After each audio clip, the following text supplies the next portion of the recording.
Hello students, आज हम लोग बात कर रहे हैं pair of linear equation in two variable. Linear equation in two variable class 9 के चैप्टर 4 के बारे में। देखिए, सबसे पहले बात करते हैं कि व्हाट इज इक्वेशन। इक्वेशन क्या होती है? इक्वेशन का मतलब है यहां पर कोई भी टर्म अगर लिखा है और वो कंटेन करे इक्वल साइन, जो इक्वल साइन होता है अगर वो आ रहा है तो वो हमारी क्या बनेगी? इक्वेशन। मींस इक्वल साइन का मतलब क्या हुआ कि उसमें एलएचएस टर्म भी हो और आरएचएस टर्म भी हो। ठीक है, अब बात करते हैं लीनियर की। व्हाट इज लीनियर का मतलब क्या है? देखिए, लीनियर का मतलब है जहां पर जो हाईएस्ट पावर ऑफ वेरिएबल है वो हमारी 1 होती है। हाईएस्ट पावर ऑफ वेरिएबल अगर हमारी 1 होगी तो वो कहलाएगी लीनियर। अगर जो हाईएस्ट पावर है वो हमारी 2 होती है तो कहलाती है क्वाड्रेटिक, और अगर पावर 3 होती है तो कहलाती है क्यूबिक। ठीक है, तो लीनियर इक्वेशन में क्या होगा? जो हाईएस्ट पावर होगी, हाईएस्ट पावर ऑफ वेरिएबल, वो हमेशा क्या होगी? 1 होगी। हाईएस्ट पावर को ही हम नाम देते हैं डिग्री। जो किसी भी टर्म की हाईएस्ट पावर होती है वो उस टर्म की डिग्री कहलाती है। ठीक है, तो डिग्री ऑफ वेरिएबल भी कह सकते हैं।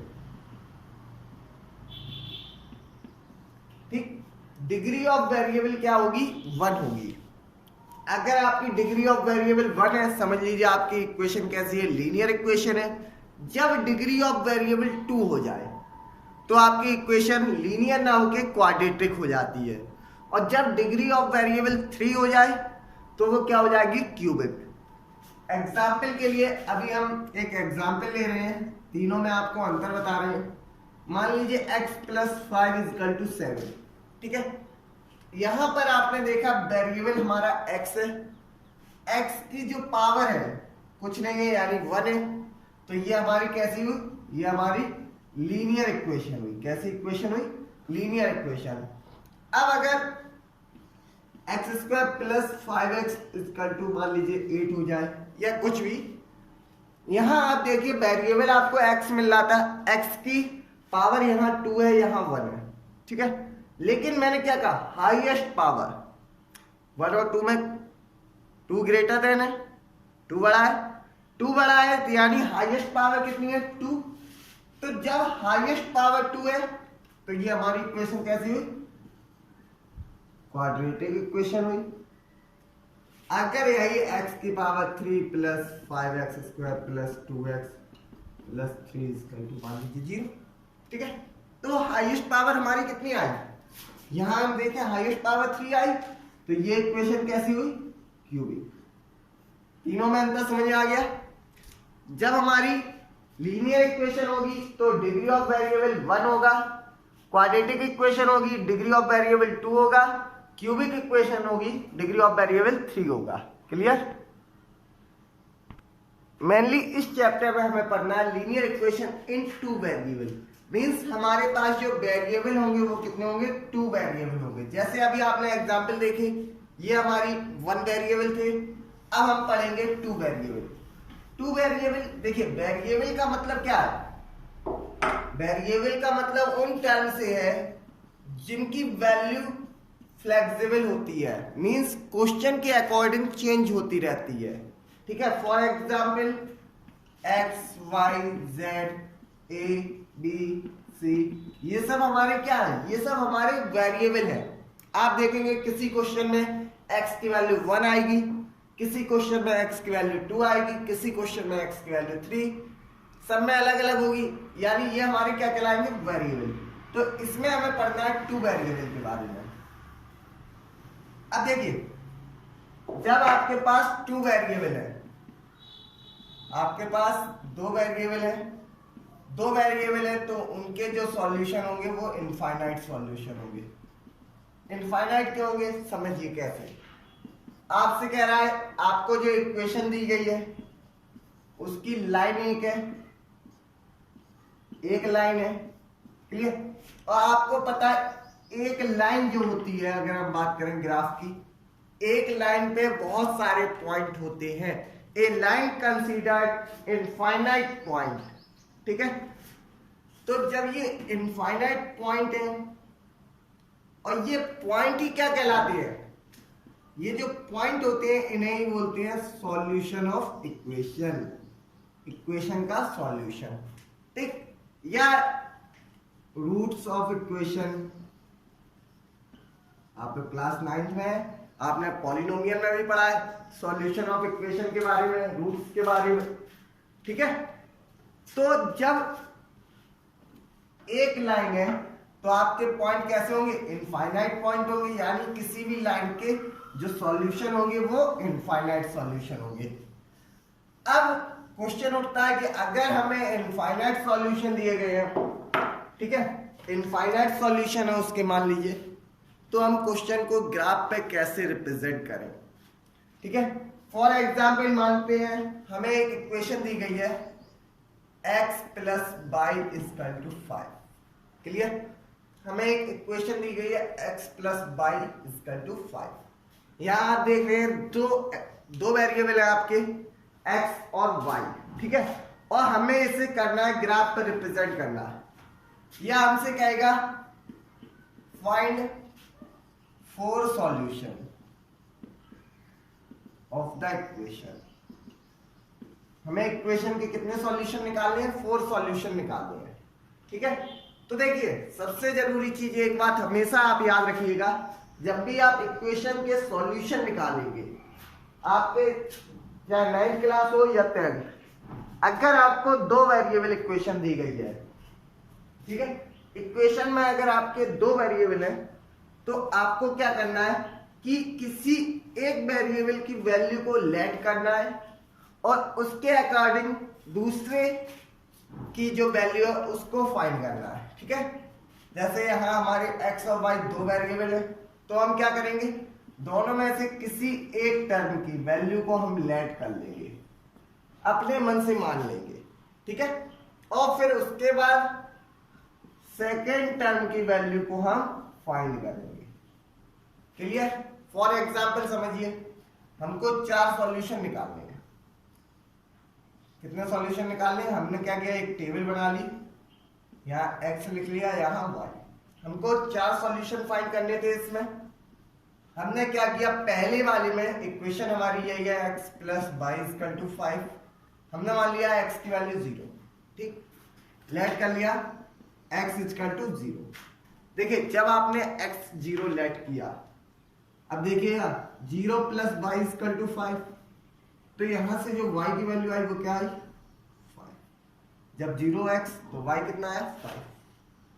अगली इक्वेशन में आप अपने मन से कुछ भी मान सकते हैं, 1 ले लेते हैं, x इक्वल टू 1 लिया। अब देखिए 1 प्लस बाई इक्वल टू 5, यानी y इक्वल टू 5 माइनस 1, 4 आया। 2 लेते हैं, 2 कंसिडर किया,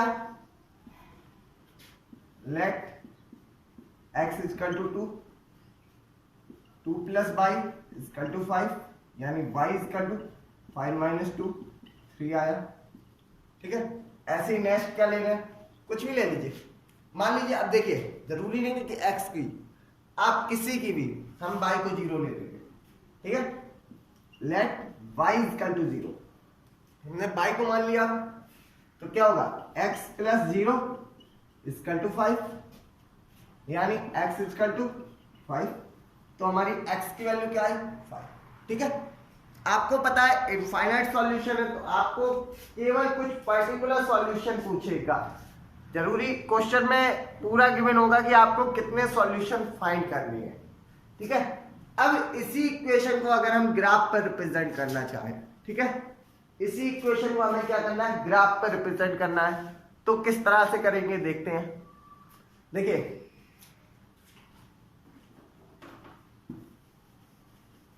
इक्वेशन है हमारी x plus Y equal to 5, ठीक है। हमसे कह रहा है represent the following equation on graph, ठीक है। आपको पता है ग्राफ पे जो लाइन होगी, लाइन आपने पढ़ा होगा कि एक स्ट्रेट लाइन केवल और केवल अगर हम स्ट्रेट लाइन की बात करें, अगर आपको 1 पॉइंट गिवन है, कितने पॉइंट गिवन है? 1 पॉइंट, तो how many line are passes through 1 point? How many lines are passes through 1 point? इसका मतलब क्या हुआ कि आपका एक पॉइंट अगर गिवन है तो एक पॉइंट से कितनी लाइन पास हो सकती है? आपने देखा कि एक पॉइंट था, 2 लाइन और भी हैं,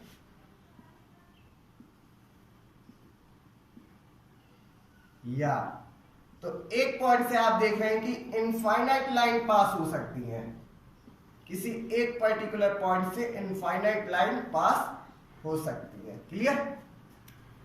अगर 2 पॉइंट गिवन है, ये तो 1 पॉइंट थी, अब अगर 2 पॉइंट गिवन है, 2 पॉइंट गिवन है, तो आप देख रहे हैं 2 पॉइंट से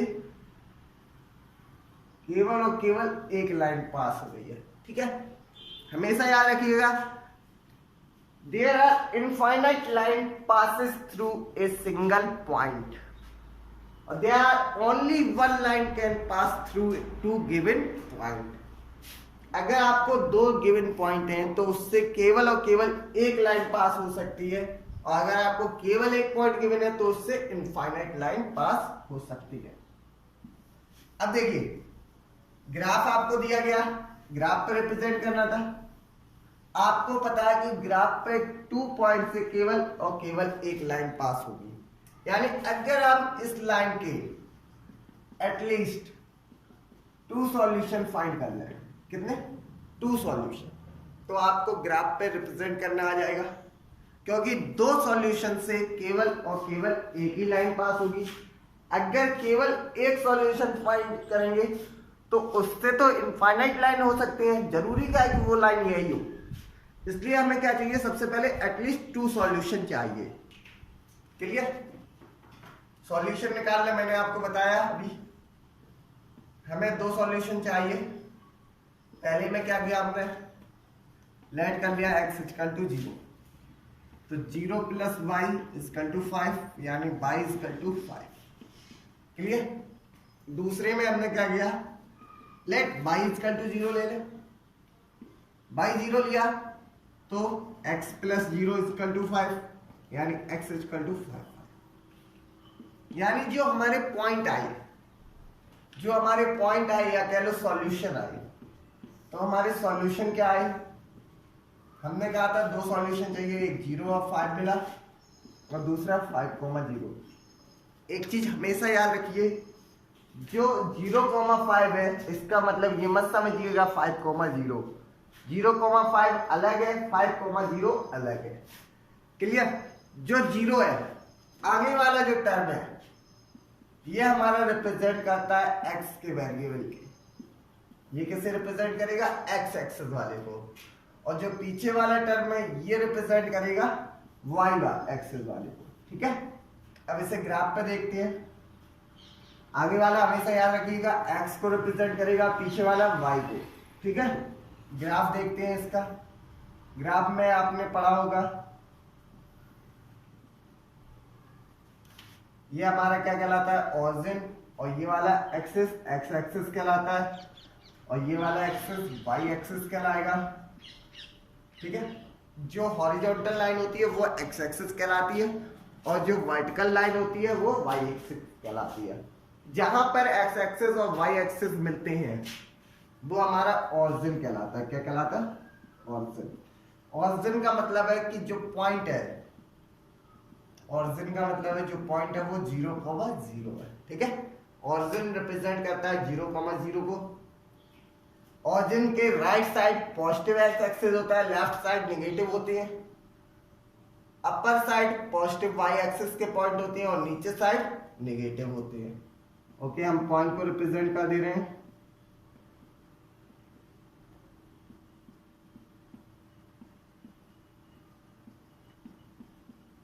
यहां पर माइनस के होते हैं। ये तो एक एग्जाम्पल ले रहे हैं आप लोग। ये जो डिस्टेंस है ये 1-1 यूनिट का लेना। ठीक है, ये डिस्टेंस इक्वल होना चाहिए 1-1 यूनिट का। ग्राफ पेपर है तो आप ग्राफ पेपर पर रिप्रेजेंट करेंगे। अब देखिए आपने 2 पॉइंट देखे थे और पॉइंट हमारे क्या थे, पहला पॉइंट था हमारा 0,5 मीन्स x एक्सिस 0 और y 5। हमेशा याद रखिएगा जब x 0 y 5 पॉइंट ये हुआ, और 5,0 यानी x 5 और y 0। ठीक है, तो ये 2 पॉइंट मिले यानी आपकी लाइन कहां से पास होगी, यहां से। क्लियर? और ये लाइन आपकी कौन सी थी, x plus Y equal to 5। तो आप समझ गए ग्राफ पे किस तरह से रिप्रेजेंट करना है पॉइंट को। अब देखिए अगर ये पॉइंट मान लीजिए आपका होता 3,4 तो किस तरह से देखते, तो देखिए x पे 3 ये और y 4 ये, यहां पर आ जाए ये पॉइंट आपका क्या हो गया 3,4। क्लियर? अगर पॉइंट आपका 5,6 है, 5 और y पे 6, ठीक है, तो ये पॉइंट हमारा क्या हुआ 5,6। क्लियर? आप एक चीज हमेशा याद रखिएगा, अगर x 0 है, अगर x वाला पॉइंट 0 है तो जो पॉइंट होगा हमेशा लाई होगा y एक्सिस पे। कहां पर, y एक्सिस पे। अगर x वाला पॉइंट 0 है तो पॉइंट हमेशा y एक्सिस पे आएगा, और अगर y एक्सिस वाला पॉइंट 0 है तो पॉइंट हमेशा x एक्सिस पे आएगा। क्लियर? मैंने आपको चैप्टर 3 की वीडियो जब पढ़ा रहा था तो मैंने आप लोगों को बताया था कोऑर्डिनेट ज्योमेट्री में first quadrant, second quadrant, third quadrant, fourth quadrant. ठीक है, तो इस चैप्टर में आपको मेनली यही पढ़ना है, इन्हीं को आपको रिप्रेजेंट करना है, सॉल्यूशन फाइंड करनी है। अगर आपको वीडियो अच्छी लगी हो तो आप उसे लाइक कर सकते हैं, हमारे चैनल को सब्सक्राइब कर सकते हैं और वीडियो को शेयर कर सकते हैं। Thank you, have a nice day.